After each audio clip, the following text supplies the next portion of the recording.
This is the Lone Crater YouTube. We hope this video helps. You start now by isolating the line, shut the main, and verify no flow.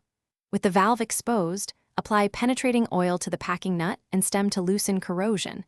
This prevents further damage when you turn the wrench.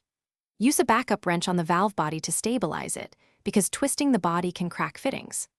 Once done, wipe grime away and note whether the stem rotates freely.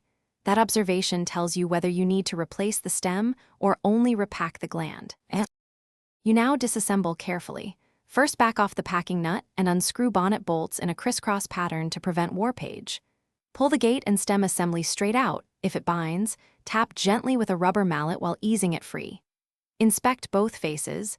Deep pitting or missing wedge edges means replace the gate, whereas surface corrosion can be dressed.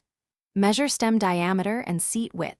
Accurate sizing ensures the new parts seal properly. So compare readings to the replacement. You rebuild by installing the new stem or packing, applying lubricant to seating surfaces so parts move smoothly. Pack the gland with the recommended graphite packing and tighten the nut to snug torque, not over tight. Reassemble the bonnet bolts evenly, then slowly restore pressure while exercising the valve open and close to seat the gate properly. Make sure to run a low pressure test first, then full pressure. If you see weeping at the packing, compress slightly. If the body leaks, tighten bolts incrementally and retest. That's your single. Thanks for watching. Consider subscribing if we helped you.